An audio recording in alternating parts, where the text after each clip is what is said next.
কেমন আছেন? আশা করছি ভালো আছেন। যে যেখানে আছেন আমরাও ভালো আছি, আপনাদের দোয়া ও ভালোবাসায়। অনেক অসুস্থ, কিন্তু আমার কণ্ঠ দেখে বুঝতে পারছেন। মানে পরশুদিন রাত হঠাৎ, মানে আমি দেশে গেছিলাম, 2 দিন ভিজলাম বৃষ্টিতে। কারণ আমি আজকে 3 বছর যাবৎ একবারে বৃষ্টির কোনো ফোঁটাই গায়ে পড়ে নাই, কারণ আমি ঢাকাতে ছিলাম। আমরা যারা আমার ভিডিও দেখেন তারা জানেন, ব্লগ দেখেন, আমি কিন্তু ঢাকাতে আজকে 3 বছর যাবৎ। এই জন্য আমার গার মধ্যে বৃষ্টি ফোঁটা পড়ে নাই। হঠাৎ আমরা বৃষ্টিতে ভিজলাম। 2 দিনে মানে এক জায়গায় গেছিলাম ঘুরতে, ওই জায়গা থেকে যাইতে আসতে মানে বৃষ্টি নামছে, এমন বৃষ্টি নামছে। একদিন আমাদের বাড়িতে মানে ভাঙনা ভাঙছে, ভাঙনা দেখতে গেছিলাম। ওই জায়গায় আসতে আসতে রাত হয়ে গেছে। রাত্রে মানে এত বৃষ্টি নামছে গ্রামে।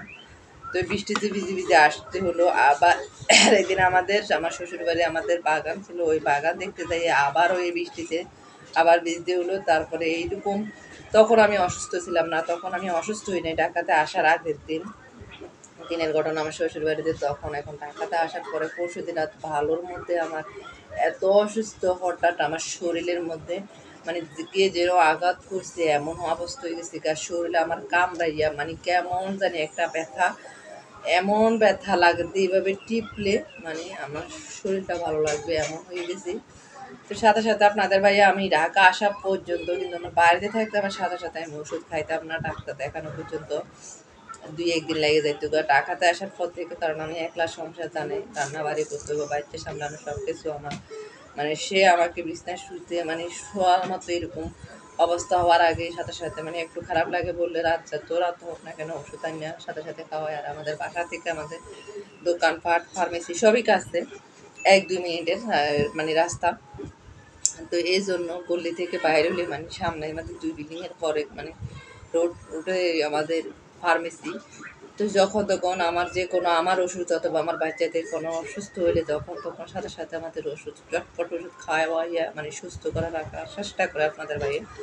তো সাথে সাথে আমি বলছি আমার কাছে খারাপ লাগে বলতেছি, কয়েছে মানে ওষুধ আনাই এরে খাও। তো ওষুধ আনাইছে রাত্রে, বাচ্চা ছেলে আমার বড় ছেলে যায় এরা আনছে শুভ শুভ আনার পরে রাতে আমি খাইছি। রাতে খাবার পরেও মানে আমার রাতে তখন নর্মাল ওষুধ খাইছি, মানে শরীরে রাতে মানে আরও মানে দ্বিগুণ হয়ে গেছে আমার, এমন অবস্থা উঠতে পারছি না। মানে মাথা ভারী হয়েছে, আর শরীরে এমন ব্যথা করতেছে কি বলবো গাইস। এইরকম ব্যথার মধ্যেও মানে আমার অবস্থা একবারে, সকালে উঠতে পারতেছি না, তারপরে উঠছি কোনোরকম। তো রাতে আমি ওই দিন নেয়ারি রান্না করছিলাম, তো আপনাদের ভাই আমি রাতে কিছু রান্না করি নাই। তো এই রাতে আবার নান রুটি আনছে, কোনো রুটি আনছে নিয়ে বাপ ছেলে আমরা সবাই মিলে। তখন আমার কাছে ভালো লাগছে না, তারপর কিছু খাইলাম, খাইয়ে ওষুধ করে এগুলো খাইলাম। খাওয়ার পরে আপনার শরীরে এত ব্যথা অনুভব করতেছি, মানে আমার কাছে লাগতেছে যে আমাকে কেউ জানি মায়েরা এই অবস্থা এমন অবস্থা করে রাখছে যে কি বলবো। অন্যরকম একটা আমার দেখেন মুখ চোখ, মানে কালকে আরও আমার চোখ টুক ফুলে গেছিলো, মুখের অবস্থা আরও ফুলে গেছিলো, শোয়া থেকে উঠতে পারছি না। তারপরেও আমরা ঢাকা শহরে একলা সংসার কে সামলাবে, আমার ছেলে আছে 3টা ছেলে, মাসাল্লাহ যে যা একটু একটু খাইলেও তো রান্না করতে হবে, সব কিছু তৈরি করতে হবে। আর আপনাদের বাইরে আমি যত অসুস্থ হই না কেন, আপনাদের বাইরে কিনে আনি খাওয়াবে, কিনে আনি আমাকে খাওয়াবে, বাচ্চাদেরকে খাওয়াবে, তারপরেও সে রান্না করে যায় না, চুলার দ্বারের কাছে যায় না। তখন বিদেশ থাকতে সে কিন্তু প্রবাসী ছিল অনেক, তখন সে রান্না করে খাইতো, তার কাছ থেকে আমার রান্না শেখা। আগে আগে সে আমার বিয়ে হয়েছে, প্রথম প্রথম সে তার কাছ থেকে আমি শিখছি, সে আমাকে রান্না সব কিছু শিখেতো। এখন সে রান্না করে যাওয়া এটা অভ্যস্ত না, অনেক বছর হয়ে গেছে। তাই বাংলাদেশে আসার পর থেকে সে রান্না করে যায় না, রান্না করেছে যতই কষ্ট আমার অসুস্থ হই না কেন, আমি যদি রাঁধতে না পারি সে কিনে আনি খাওয়াবে, হোটেল থেকে কিনে আনি আমাদের সবাইকে খাওয়াবে, কিন্তু আমার কাছে ভালো লাগে না। আমার রান্না ছাড়া আমি অন্য কেউ রান্না আমি পছন্দ করি না। এটা হচ্ছে আমার একটা মানে অবস্থা, এটা আমার সবসময়, আমি জানি না কেন আমার মারা বলে আমি মানে অন্যরকম। আমি নিজে কিনি, আবার অল্প প্যাট ভরবো না ভরবো, আবার অনেক টাকার জিনিস কিনে আনি খাইতে হয়। তো এই জন্য আমি নিজে কষ্ট করে রান্না করি। তো 11টা সকালে 11টা পর্যন্ত আমি শোয়া ছিলাম, 11টার পরে উঠছি, দেখে একটু উঠি। তো সকালে আবার আরেক ডোজ খাইলাম, চা একটু খাইয়া মন চাইতেছে না, গালমাল দিতেও উঠেছি, এত জ্বর আমার গলা মানে একটু কাশি আর কণ্ঠ লাগাতে বসে গেছে ঠান্ডাতে। তারপরে আবার সকালে আর ডোজ খাইছি, চা একটু খাইয়ে আমি শুয়ে গেছি, বাচ্চাদেরকে কিন্তু কিছুই খাওয়া হয়নি। তো বাচ্চাদেরকে বলছি কই যাই রে দোকান থেকে কিছু আনি খাও, বাচ্চাদেরকে খাওয়াই নি আমি সকালবেলা।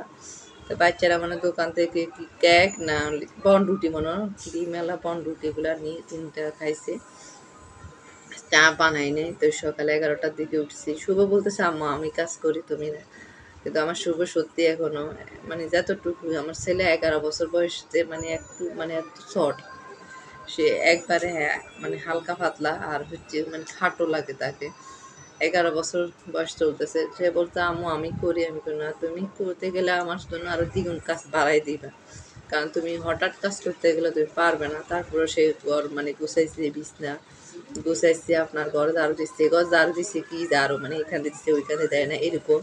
তো বিছনাগুলা দোনোটা বেড মানে আপনার ঝাড়ু দিচ্ছে সুন্দর করে, তো এই করছে এগুলা গুছাই গাছাইছে। তারপর আম্মু আমি থালা বাসন তো তুমি পানি পানি যদি গা মানে হাত দাও তাহলে তোমার শরীরে আর ঠান্ডা লেগে যাবে, তুমি জ্বর চলে আসবে, তুমি করো না, আমি করি না, তুমি করতে হবে না, আম্মু করে। তারপরে আমি বলতেছি ঘরের মধ্যে পেঁয়াজ নেই, আমরা এমন অসুস্থ অবস্থায় আপনাদের ভাই আমরা মানে 5 কেজির নিচে পেঁয়াজ জানি না, আমি এখান থেকে যদি লাগে যখন জটপট তখন আমি আধা কেজি হয়তো 1 কেজি আনতে জানি, আমি এর থেকে বেশি আনি না, আমরা এখান থেকে পেঁয়াজ জানি না, আমরা আড়ত কাছে আপনাদের ভাইয়া 5 কেজি মাছ মানে 5-6 কেজি পেঁয়াজ এগুলো আমরা মোটে মানে বেশি করে নিয়ে আসে, 2টা আড়ত থেকে নিয়ে আসে। মাছও নাই ফ্রিজে, আমার মাংস ভর্তি ফ্রিজে। আর হচ্ছে পেঁয়াজ নেই, পেঁয়াজ আনতে হবে আপনাদের ভাইয়েরা শুভকে বলছি তুমি যাইলে তোমার বসো, তোমার আব্বুকে বলো অল্প তরকারি দিত। তো আপনাদের বাইরে যাই রে আরফা আনিছে আপনার তরকারি, শাক আনছে, মাছ আনছে, পেঁয়াজ নিয়ে আসছে, দোল নিয়ে আসছে, তো আসছে এগুলা উঠছি শাকগুলা বাজি করি, শাক দিয়ে আমার সাথে ভাত খাই। তো ওই নেহারি রান্না করছিলাম, নেহারি রয়েছে কিছু, তো ওইটা চাল করছি, আর একটু শাক ভাজি করছি, 5-4 পিস ভাজি করছি পেঁয়াজ দিয়া। আর কিছু রান্না করতেছি না, এমনিতে শরীরে খাটতেছে না, দেখতেছি কালকে থেকে একটু একটু গ্যাস কমতেছে, আজকে একবারে নাই। তো কি করবো, শরীর অসুস্থ, শরীরে যতই অসুস্থ হই না কেন আমাদের ঢাকা শহরে যারা একলা থাকি, তারা যারা একলা সংসারে করে তারা ছাড়া আর কেউ জানে না, এখানে নাই মা নাই বোন নাই শ্বশুর নাই শাশুড়ি নাই জাল নাই জ্বালা নাই স্বাস্থ্য চাল। আমাদের দেশ গ্রামে আমি যখন আমার শ্বশুর বাড়ি ছিলাম তখন আমি যদি আমার শরীর অসুস্থ লাগতো, আমার স্বাস্থ্য জালের জাল জ্বালাকে স্বাস্থ্য শাশুড়ি শাশুড়িদেরকে, আমার মামি শাশুড়ি একজন ছিল অনেক ভালো, উনি আমার সব সময় আমাকে হেল্প করছে।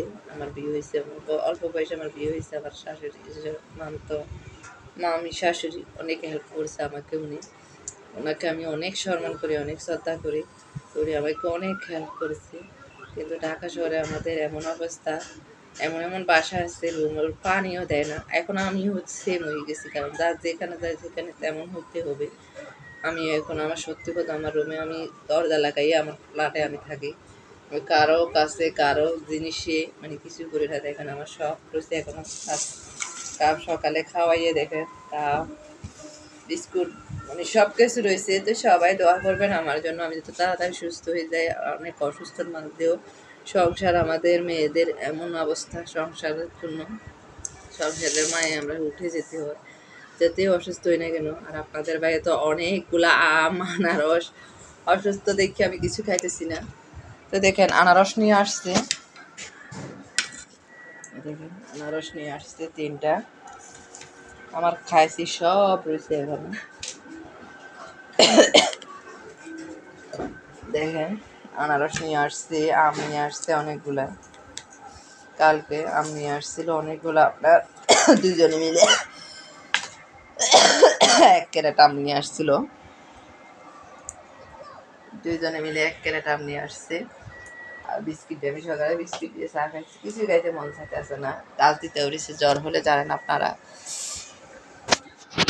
তো আজ এই পর্যন্ত, খোদা হাফেজ, আসসালামু আলাইকুম।